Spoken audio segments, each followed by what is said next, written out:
Écoutez, merci beaucoup tout le monde.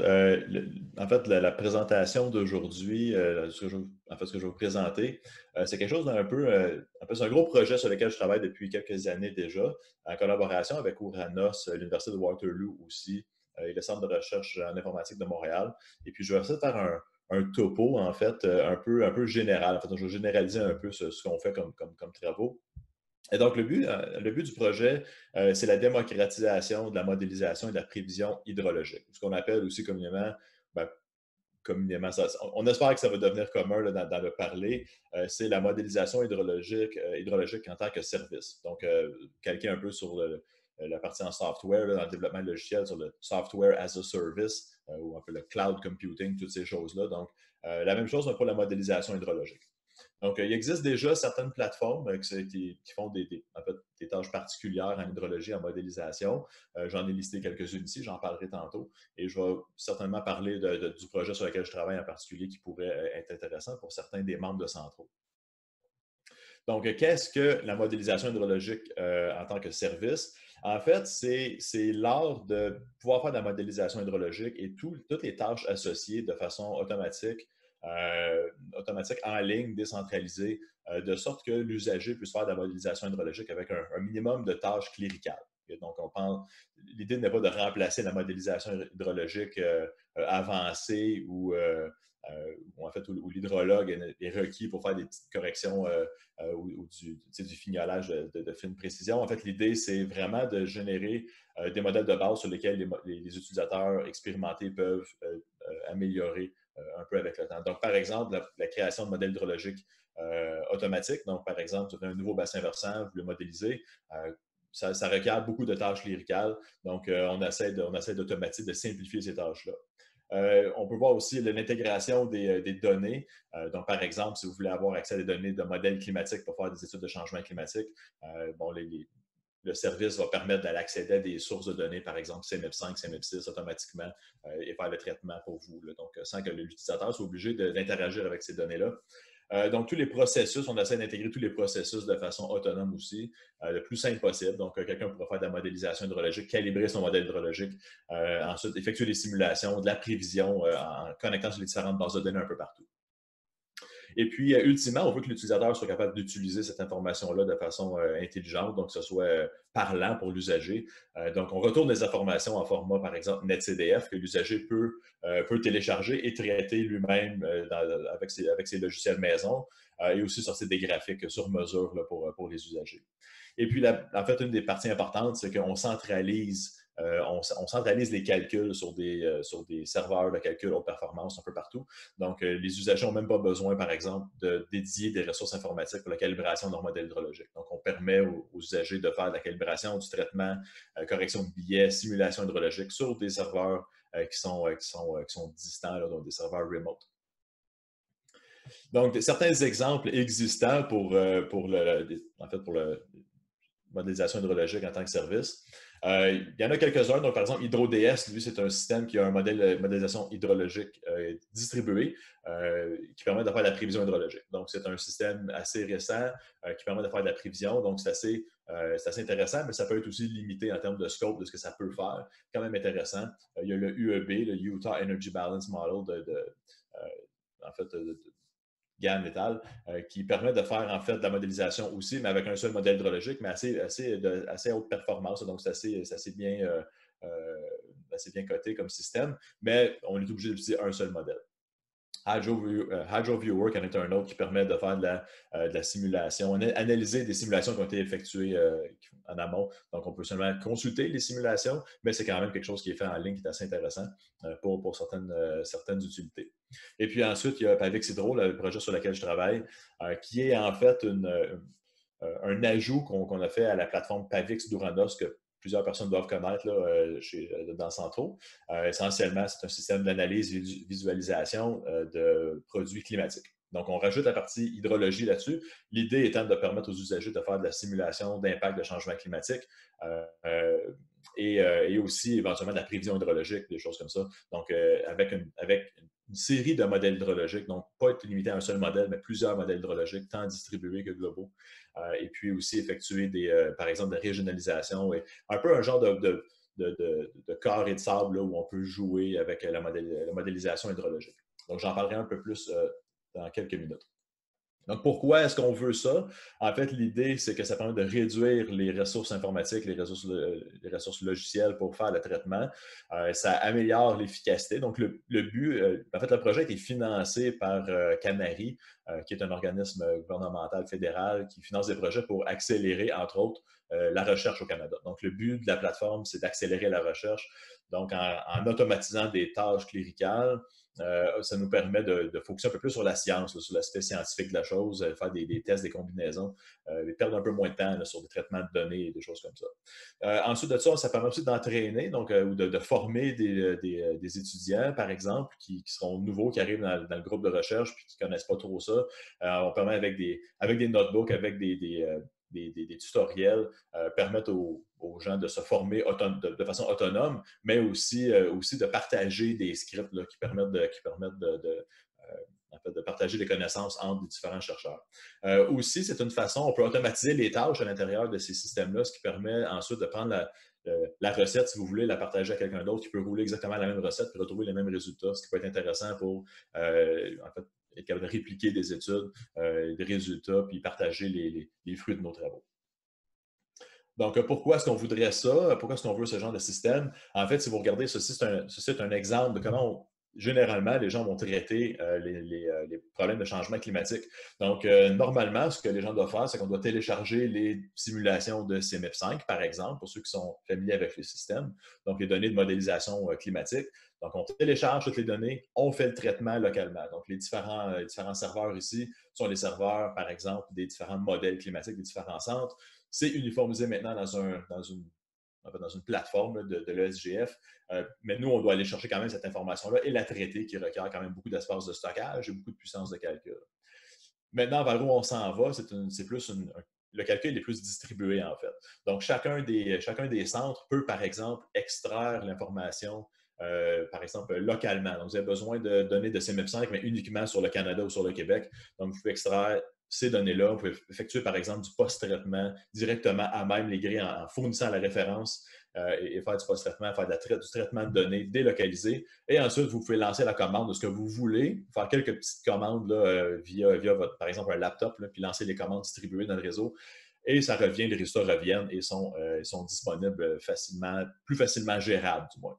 Et donc, un exemple, c'est qu'une variable deux-dimensionnelle en Amérique du Nord à 22 km de résolution, qui est typique pour modèle haute résolution de modèle régional de climat, c'est environ 20 gigabytes là, pour une simulation, pour une variable. Il y a plusieurs variables, en fait, il y a plusieurs modèles, plusieurs variables, donc ça va être très gros très rapidement.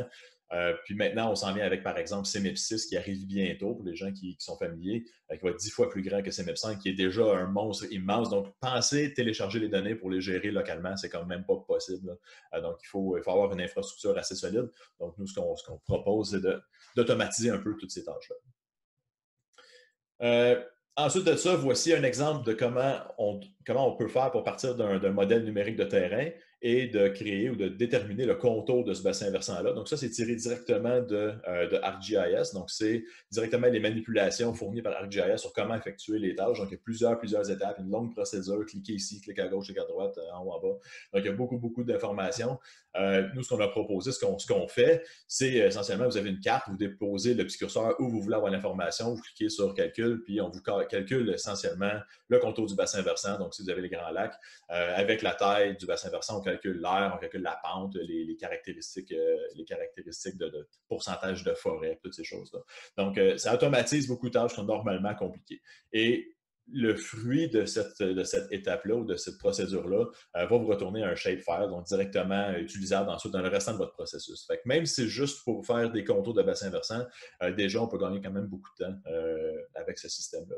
Et le système est connecté sur des bases de données, donc vous n'avez même pas besoin de proposer un DEM. On a déjà des DEM dans le système. Okay, donc, ça, c'est un peu l'avantage de ce genre de système-là, c'est de sauver du temps pour les chercheurs. Si je parle maintenant rapidement de Pavix Hydro, donc ça sur quoi je travaille personnellement. En fait, l'idée de Pavix Hydro, comme je disais, c'était de rajouter de la composante de modélisation hydrologique sur en fait, dans le domaine des changements climatiques. Donc, faire des études d'impact de changement climatique sur l'hydrologie. Maintenant, ce qu'on s'est rendu compte, c'est qu'il y avait une grosse demande pour les changements climatiques, mais aussi pour d'autres formes de modélisation et de prévision. Donc, on commence à rajouter de la prévision hydrologique en utilisant le modèle canadien de météorologique, service météorologique canadien, pour faire des requêtes et pour rouler des modèles hydrologiques. Parlant de modèles hydrologiques, on utilise la suite Raven qui a été fournie par l'Université de Waterloo. Pour ceux qui ne le savent pas, Raven finalement un framework qu'on peut ajuster aux besoins pour fabriquer des modèles hydrologiques sur mesure. Donc, c'est-à-dire qu'on peut choisir le module de fonte de neige, le module de routage, le module d'évapotranspiration. Donc, c'est beaucoup plus flexible. Donc, ça nous permet de faire, par exemple, en recherche, de regarder la robustesse des différents modules, par exemple. Donc, on a une machine un peu plus flexible, je dirais, que ce qui est existant déjà. Et on est en train aussi d'intégrer une composante qui permet de faire de la modélisation distribuée automatiquement. Donc, on est presque rendu. On espère d'ici quelques mois avoir la finalité de ça. Donc, un usager pourrait choisir n'importe où sur la carte, mettre un petit point, puis on construit un modèle hydrologique distribué avec les propriétés du modèle souhaité par l'usager automatiquement. Donc, ceux qui ont déjà monté des modèles hydrologiques distribués à la main savent que ça peut être quand même quelque chose qui est fastidieux, qui prend beaucoup de temps. On essaie d'éviter ce temps-là, ces pertes de temps-là pour les usagers et on va essayer de rendre ça disponible pour tous. Quelque chose que je n'ai pas mentionné à date, c'est que ces systèmes-là, typiquement, sont gratuits. Donc, sont gratuits pour tout le monde. On demande un compte, puis ensuite, on a accès au système, puis on peut lancer des requêtes. Donc, c'est quelque chose qui est dans la mentalité aussi de Canary, c'est-à-dire on veut accélérer la recherche au Canada. Et ça, pour ça, il ne faut pas vraiment qu'il y ait de barrière. Donc, il n'y a pas de coût. Pour l'instant, les serveurs qu'on utilise pour rouler ces simulations-là sont des serveurs qui sont fournis par Ouranos. Donc, c'est roulé localement par des serveurs payés, financés par Ouranos. Donc, entre autres, c'est une grosse collaboration avec plusieurs personnes. Vous pouvez voir en bas, là, il y a plusieurs personnes qui ont participé soit à l'élaboration des routines, des modèles ou des serveurs. Donc, c'est vraiment un travail d'équipe qui permet d'arriver à ces résultats-là. Donc, on a implémenté le modèle hydrologique Raven, comme je disais. On peut faire de la prévision à des sites non jaugés, donc faire de la régionalisation. On a une base de données de 5700 bassins versants qui servent à fournir de l'information pour les modèles hydrologiques qu'on crée à des endroits non jaugés. On a des algorithmes de calibration de modèles hydrologiques. L'usager peut les choisir, les changer, vérifier l'impact, par exemple, de modèles de calibration. On a des outils d'analyse statistique fréquentielle, etc., des séries chronologiques de débit. Ensuite de ça, comme je disais, la prévision hydrologique et aussi les modèles automatiques. Donc, la structure de ça est assez compliquée. Puis, si vous avez des questions tantôt sur la structure même de Pavix, malheureusement, je ne suis pas la bonne personne. Là. Donc, on a le Centre de recherche informatique de Montréal qui développe un peu toute la mécanique en arrière de ça. Vraiment, donc, je vais devoir limiter mes questions plus au côté scientifique, hydrologie et tout ça. Si vous avez des questions sur l'informatique de la chose, vous pouvez me les poser. Je vais essayer de diriger la question à la bonne personne pour revenir éventuellement. Mais c'est trop compliqué pour moi. C'est quelque chose que je ne comprends pas vraiment, la logique en arrière. Donc, le but, ce qu'on souhaitait faire avec Pavix Hydro, c'était qu'un usager qui commence, qui n'a pas vraiment d'outils, qui n'a pas vraiment d'informations, puisse être capable de quand même générer des simulations hydrologiques. Donc, on est arrivé avec une séquence d'événements que quelqu'un pourrait, ou un chercheur, ou un étudiant, ou peu importe, pourrait avoir besoin pour être capable de simuler des débits dans une rivière. Donc, la première chose qu'on a besoin sont des données, donc des données géographiques, physiographiques, entre autres. Et puis ça, si on les a, c'est parfait. On peut passer à la deuxième étape qui est d'aller chercher des données météorologiques et hydrologiques. Maintenant, s'il n'y a pas ces informations, si on ne les a pas, ces informations-là, a priori, ben, on a l'outil d'extraction géographique qui permet d'aller chercher les informations pour l'usager. Ensuite de ça, si l'usager a les modèles, déjà la météorologie qu'il veut utiliser, il peut les fournir puis rouler son modèle avec sa propre météorologie. Sinon, on est connecté aussi sur plusieurs bases de données météorologiques, entre autres des données grillées d'Anarcan. On est branché aussi sur les données de RA5, entre autres, donc il y a des réanalyses. Donc, on a plusieurs sources de données météorologiques historiques ou grillées ou des proxys pour les données observées pour être capable de calibrer et piloter les modèles hydrologiques. Ensuite de ça, on construit le modèle Raven à l'interne avec les spécificités ou ce qu'on souhaite avoir là, de la part du système Pavix pour l'usager. Ensuite de ça, on regarde voir si le modèle hydrologique qu'on a choisi, est-ce qu'il existe déjà des paramètres calibrés. Donc, l'usager pourrait déjà avoir des paramètres. Sinon, on se pose la question, est-ce qu'il existe des données hydrologiques? Maintenant, si oui, on peut utiliser des algorithmes de calibration. Donc, on a un toolkit, là, donc on a une boîte d'optimisation, d'outils d'optimisation qui s'appelle Ostrich, qui est fournie par l'Université de Waterloo aussi, qui inclut entre autres DDS et d'autres SCUA et celles qui sont utilisées typiquement en hydrologie pour la calibration de modèles.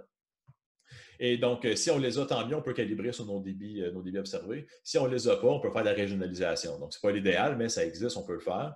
Donc, on peut fournir des paramètres via la régionalisation. Donc, en bout de ligne, on se trouve avec un modèle hydrologique construit de zéro, paramétré approximativement par régionalisation. Et ensuite de ça, on peut faire la simulation avec Raven, par exemple, des simulations multimodèles. Donc, on peut choisir plusieurs structures de modèles. On peut regarder ensuite l'impact des changements climatiques branchés sur la grosse machine PAVIX. Donc, on peut faire du post-traitement de données climatiques, rouler le modèle hydrologique en climat de référence, en climat futur. On peut regarder l'impact des différents RCP, par exemple. Ensuite de ça, on peut faire l'analyse statistique des débits, passés, historiques ou futurs même, après les simulations. Et puis ensuite de ça, on peut regarder par exemple la prévision hydrologique. Donc, une fois le modèle calibré, on peut aller chercher les informations d'Environnement Canada pour lancer une simulation en prévision. Et ensuite de ça, on a par exemple l'analyse d'incertitude. Donc, on génère des figures sur l'analyse d'incertitude, les différentes traces, les ensembles de modélisation hydrologique. Donc, c'est vraiment un peu un portrait global de ce que la machine peut faire. Et puis, on est en train de rajouter des composantes là-dedans, puis simplifier les tâches. Donc, c'est sûr qu'il y a beaucoup de travail qui a été fait, mais il en reste encore beaucoup quand même pour rendre ça opérationnel et utilisable par les usagers. Donc, rapidement, par exemple, on a des modèles hydrologiques qui sont émulés déjà. Et essentiellement, tout ce que l'usager a besoin de faire, c'est de choisir un point pour mettre la latitude, longitude de son exutoire, de sa rivière, et puis on est capable de générer le reste. Donc, on a ici, par exemple, à quoi ressemble l'interface. Donc, les interfaces, ce sont des notebooks de Jupyter. Donc, ça permet de changer, coder un peu les options qu'on souhaite avoir lorsqu'on lance la machinerie. Et puis, en sortie, lorsque vous roulez les scripts, c'est en ligne, c'est dans un browser, là, sur Chrome ou dans Edge, peu importe. Donc, c'est en ligne. Et puis, vous pouvez télécharger en bout de ligne le fichier NetCDF, par exemple. Vous avez aussi des exemples que j'ai sortis rapidement, mais vous voyez, par exemple, du multimodèle, vous avez différents membres, par exemple, qui vont donner des simulations un peu différentes, d'analyse graphique, fréquentielle, etc. Donc, on génère des figures aussi, mais on vous donne aussi le NetCDF que vous puissiez faire vos propres analyses par la suite. L'idée, en fait, de PAVIX Hydro, c'est de rejoindre des différentes personnes qui travaillent en hydrologie et hydroclimatologie, évidemment, tant pour faire de la recherche que pour, par exemple, de la formation d'étudiants, des choses comme ça. Et aussi des calculs qui demandent, en fait, si on a besoin de puissance de calcul pour faire certaines simulations, ça permet de le faire aussi de cette façon-là. Ensuite de ça, on a la recherche dans d'autres domaines. Donc là, je parle beaucoup d'hydrologie, hydroclimat. Mais bon, on a des gens qui nous ont déjà posé des questions, savoir si on peut faire de l'érosion avec ça ou générer des débits pour de l'érosion, pour des études d'érosion, de la géochimie, des choses comme ça. Donc, nous, on génère des débits, on fait de la simulation hydrologique. Peut-être qu'il y a quelqu'un qui est un biologiste, par exemple, aurait besoin de débits en rivière, mais n'a pas les aptitudes ou les connaissances pour effectuer des simulations hydrologiques. Ben, on donne certaines options là, pour être capable de faire de la simulation rapidement, de façon assez générale, pour au moins avoir une idée de quoi pourraient ressembler les débits en rivière. Donc, l'idée, c'est d'accélérer la recherche de cette façon-là aussi. Et puis, on a aussi des usagers de Raven, qui est une machine qui existe déjà, qui est déjà implémentée dans plusieurs centres de prévision, par exemple dans les producteurs hydroélectriques. Donc, l'idée un peu, c'est que les gens qui utilisent déjà Raven peuvent migrer à la plateforme en ligne et puis faire des tests qu'ils ne pourraient pas nécessairement se permettre de faire en personne ou chez eux localement. Donc, c'est complètement gratuit, c'est open source, c'est gratuit. Le site web est disponible, il faut aller le chercher. On peut même télécharger le serveur PAVIX qui distribue les calculs. Tout est open source, donc tout est là. Vous pouvez aussi participer puis créer des codes, fournir des codes, fournir des scripts ou des connexions. Bien, si vous avez des modules qui vous intéressent, par exemple, en hydraulique, que vous pouvez connecter là-dessus, tout est possible, tout est sur GitHub, donc c'est tout partageable. Une fois que les notebooks sont créés, vous pouvez partager votre notebook directement avec quelqu'un d'autre qui va faire les mêmes appels à nos services, à notre base de données, puis à nos calculs, finalement, à nos modèles. Donc, c'est répétable. Donc, on peut, par exemple, publier un article dans la méthodologie, mettre un lien vers le notebook, puis un réviseur pourrait l'utiliser, puis rouler le même truc, puis être confiant que ce que vous avez produit, c'est raisonnable. Aussi, tous les codes respectent les conventions typiques là, de l'SGF, l'OGC, donc pour les conventions, ce qui veut dire que ça va durer, ça devrait être pérenne dans le temps. Là, donc, ce n'est pas quelque chose qu'on fignole sur le coin d'une table qui sera plus bon là, dans 6 mois. Donc, l'idée, c'est que ça dure longtemps et que ça soit facilement maintenu en vie.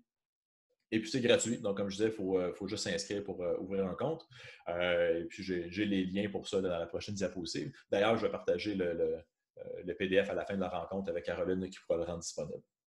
Donc, l'idée un peu de la démocratisation de l'hydrologie, c'est un peu ça. Là. Donc, c'est de rendre les outils de modélisation et de prévision un peu plus accessibles pour tout le monde, que ce soit des experts ou des débutants qui veulent se former.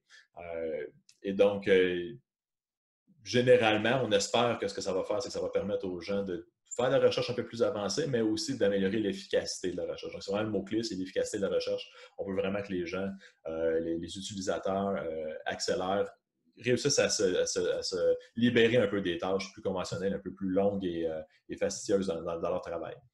Donc, on espère que tout le monde va en profiter. S'il y a des questions, en fait, vous avez les différents liens qui sont ici. Donc, comme je dis, vous pouvez demander à Caroline, j'imagine, ou Caroline pourra rendre disponible la présentation pour avoir les liens et les différents services aussi dont j'ai parlé. Puis, ultimement, si vous avez des questions, vous pouvez toujours me contacter, ça me fait plaisir. À partir de lundi, là, techniquement, je suis encore en vacances, mais à partir de lundi, ça va me faire plaisir de répondre aux questions, si vous en avez. Et juste vous dire aussi qu'on travaille actuellement sur de la documentation qu'on a un peu négligée jusqu'à récemment, mais de la documentation plus claire, plus facile pour que les gens puissent utiliser ça et être un peu plus autonomes dans leur apprentissage de la plateforme. Donc, quelques petites références ici. Donc, s'il y a des questions, ça me ferait plaisir. Moi, ça termine ma présentation. Je vais la laisser là, j'imagine, s'il y a des questions. Oui. Oui. Alors, dans le fond, merci Richard. C'était vraiment très intéressant comme présentation. Je vais introduire la période de questions si ça ne te dérange pas. Alors, vous pouvez retrouver la présentation de M. Arsenault en format PDF sur le site de Centro au courant de la journée. Donc, c'est maintenant la période de questions. Alors, si vous avez des questions, vous pouvez les écrire dans le chat. Donc, je vais d'abord lire les questions, puis j'inviterai Prof. Arsenault à y répondre. Alors, En fait, j'ai une question qui m'a été posée en privé, mais je vais y répondre sans nommer la personne, mais en public. On pose la question pour quelle taille de bassin versant cela s'applique. En fait, la taille maximale, il n'y en a pas vraiment. La taille minimale, c'est environ 3 à 5 km². Donc, il faut les petits bassins versants, c'est plus difficile parce que les DEM qu'on utilise sont dérivés de hydro sheds, donc hydro basins et hydro sheds. Donc, ce sont finalement des petites parcelles de territoire qui sont déjà un peu préprogrammées. Là. Donc, on essaie d'aller à une résolution plus faible éventuellement, mais pour l'instant, on est un peu limité jusqu'à 300 km². La bande supérieure, il n'y en a pas vraiment. Je dois dire, par exemple, qu'il y a certaines limitations dans certaines régions. Les DEM ne sont juste pas capables. C'est trop plat. Par exemple, dans les prairies, c'est très difficile. Dans le Midwest américain, certaines régions, c'est assez difficile aussi. Donc, on peut avoir des sections qui sont exclues complètement, qui devraient être incluses et vice-versa. Donc, c'est toujours bon là aussi, une fois qu'on génère ces figures-là ou qu'on génère nos informations via le système, de les valider, de vérifier que c'est c'est quand même raisonnable comme résultat qu'on obtient. Je dois dire aussi qu'il y a en fait, on va fournir en fait des notebooks ou des scripts que les gens vont pouvoir utiliser pour se pratiquer, qui vont déjà avoir été comme validés là, sur des bassins versants. On sait que ça fonctionne bien. Par exemple, au lac Saint-Jean, ça marche bien. En généralement, où la topographie est assez claire, là, ça fonctionne très bien. Mais sinon, ça peut être un peu problématique là, dans certaines régions. Des petits bassins versants dans les prairies, c'est très, très difficile. Caroline, je ne alors, sais pas si tu veux lire les questions. oui. Alors, une question de Jean Bergeron. Y a-t-il des plans d'introduire d'autres produits DEM ou de le mettre à jour lorsqu'un plus récent ou plus précis est disponible? Oui, OK. Donc, la réponse est oui. Éventuellement, le but, c'est de rajouter d'autres DEM aussi. Donc, pour l'instant, on utilise, comme je disais, le DEM Earth Env 90 mètres pour les questions de pente et de topographie en général. L'élévation moyenne, par exemple, des choses comme ça. Par contre, pour ce qui est du réseau de routage, là, le réseau de rivières, on utilise vraiment HydroSheds, qui lui, en ce moment, est limité à 300 km². Éventuellement, si ça s'est mis à jour, on va y aller vers cette étape-là. Et c'est dans aussi les cartons, on essaie en parallèle aussi de se défaire un peu pas qu'on veut se défaire, mais on essaie d'être un peu plus précis pour les plus petits bassins versants. Donc, on essaie aussi la technique d'utiliser directement les DEM qu'on traite nous-mêmes pour essayer de trouver le réseau de routage. Ce qui s'est avéré être un peu plus compliqué que prévu, mais c'est quelque chose qu'on essaie de faire aussi en parallèle, laisser l'option aux usagers de faire les deux.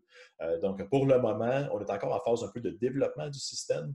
Je n'ai pas nécessairement parlé de toute l'histoire du projet, là, mais la première phase du projet, qui est le développement de la mécanique pour montrer la preuve de concept, ça se déroule jusqu'à la fin de septembre cette année. Et ensuite de ça, à partir de septembre, on a 2 ans pour faire du développement de maintenance, qu'on appelle, donc rajouter des options, fignoler un peu la machine, rendre ça plus beau, plus précis, plus de documentation, rajouter des options comme celle-là, par exemple.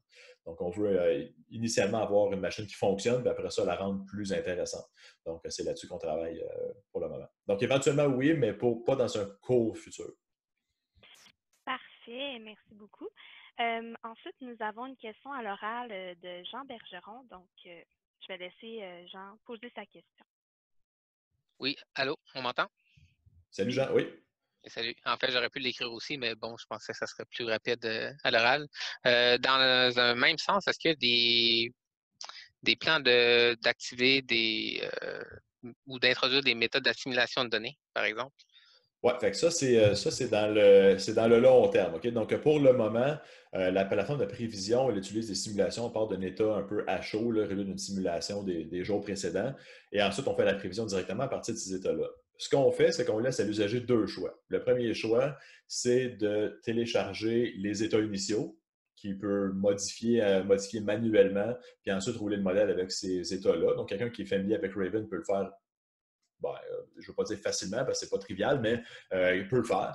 La deuxième option, c'est de le faire, je dirais, de façon en fait, on ne le fait pas, c'est open loop. L'idée de rajouter de l'assimilation de données, c'est quelque chose qui nous intéresse beaucoup. Donc, on a codé le système de façon à ce que ce soit possible de rajouter des algorithmes d'optimisation après. Il y a quelque chose qui m'est venu un peu rapidement. Je pense qu'Antoine aussi de l'Université Laval est là, donc la plateforme Coupla, entre autres, là, qui est disponible. Il y a quelque chose que j'aimerais peut-être voir s'il y a possibilité de discuter avec ça éventuellement pour rajouter des outils un peu plus autonomes d'assimilation de données. Ce qui n'est pas trivial en passant, là, même des modèles globaux, ce n'est pas trivial. Les modèles distribués, c'est encore plus complexe. Donc, pour l'instant, il n'y a pas de plan pour le faire, mais c'est dans les cartons à long terme qu'on aimerait rajouter. Pour l'instant, c'est l'usager qui doit le faire lui-même s'il veut le faire. C'est-tu clair, Jean? Excuse-moi, je pense que ton micro est éteint. Donc, Oui, donc, bon. Alors, ensuite, on va passer à la prochaine question. Donc, une question de Pierre. Quelle gamme de performance atteint la plateforme en fonction des observations? C'est une bonne question assez générale. La réponse, en fait, c'est que les modèles Raven, en fait, ça émule des différents modèles. Donc, par exemple, on pourrait avoir un modèle, on peut simuler exactement les modèles, par exemple, GR4J, qui est un modèle très connu, très simple. On peut l'émuler parfaitement. Donc, c'est exactement les mêmes résultats que si on avait le modèle GR4J. Donc, évidemment, dépendamment des observations, dépendamment des régions où on se trouve, où on essaie de faire les tests, il se pourrait qu'on ait des performances plus ou moins bonnes, mais ce serait exactement la même chose que si un hydrologue, je dirais, pas dire professionnel, là, mais un expert là, qui se mettait les mains dessus et essayait d'ajuster les paramètres manuellement ou même automatiquement, on aurait le même genre de performance. Donc, on ne peut pas battre l'expert, mais l'idée, ce n'est pas de le battre, l'idée, c'est vraiment de simplifier la vie, par exemple. Donc, on peut s'attendre à avoir le même genre de performance qu'un expert aurait là, en travaillant avec les mêmes données. Parfait, merci. Alors, ensuite, une question de Alexandre. Est-ce que l'outil est présentement disponible au public et pour un parfait débutant ou quelqu'un qui ne connaît rien en hydrologie, est-ce qu'il serait en mesure d'apprendre et de se découvrir un intérêt pour l'hydrologie? L'hydrologie, c'est un super beau domaine, donc je le souhaite. En fait, je dois dire que pour l'instant, il existe une plateforme. En fait, dans les liens, je vais essayer de partager l'écran juste avant ici. Peut-être que ça aurait été plus intelligent que je le laisse là. Donc, la plateforme, l'adresse est typeavix.uranos.ca/Jupiter. Si vous allez là-dessus, il y a une plateforme en fait, où on demande un mot de passe, un compte et un mot de passe. Où vous pouvez vous créer un nouveau compte, faire la demande pour un nouveau compte. Donc, je vous encouragerais à faire ça. Fut un temps où on avait un compte public. Okay? Donc, fut un temps où on avait un compte public les gens pouvaient y aller. On a déjà eu plusieurs utilisateurs qui ont essayé la plateforme, qui ont fait des simulations, qui ont fait des tests, ont mis des commentaires. Le problème est qu'il y a eu un problème euh, de Bitcoin, en fait. Donc, il y a des gens qui ont réussi à rentrer avec le compte public et lancer les serveurs de calcul d'Uranos pour miner des Bitcoins. Donc, on était obligé de fermer le compte public. Donc, là, c'est maintenant en fait, c'est la raison pour laquelle on a dû fermer ce compte-là. Maintenant, on doit aussi faire une demande d'avoir un compte privé qu'on peut retracer. Mais il existe déjà des notebooks que les gens peuvent utiliser, que vous pouvez aller dessus, puis sont déjà documentés. Les notebooks existants sont déjà documentés, donc oui, vous pouvez y aller faire des tests, jouer avec les emplacements des latitudes, longitudes, par exemple, des coordonnées des rivières, extraire de l'information. Tout ça, c'est quelque chose que vous pouvez déjà faire, qui est déjà documenté dans les notebooks.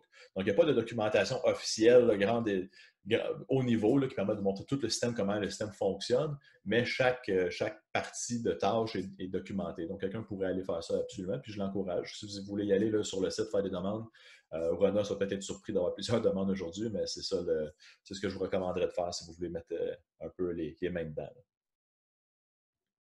Parfait, super. Alors, un autre message de Mohamed qui nous dit très intéressant. Alors, la question est la suivante. Envisagez-vous d'ajouter d'autres types de modèles hydrologiques, comme par exemple Hydrotel? Oui, donc la réponse à ça, c'est pas vraiment. Donc, l'idée, pour l'instant, on est avec Raven, qui permet d'émuler beaucoup de modèles hydrologiques, là, basés sur le mix and match de composantes. Et le fait de le rendre aussi distribué va rajouter là, un autre niveau là, de complexité et de capacité au modèle.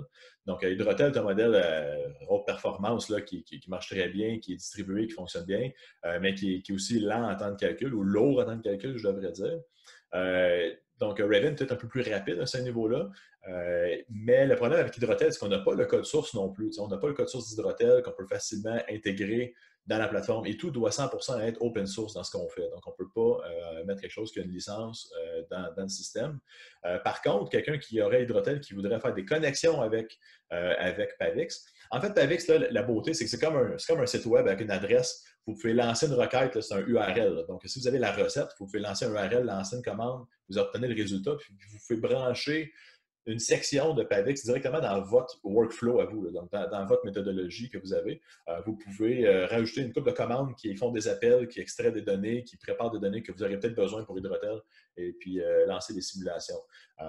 Ou des données climatiques, par exemple, du post-traitement, puis recevoir les données qui, après ça, vous pouvez mettre dans votre chaîne automatiquement.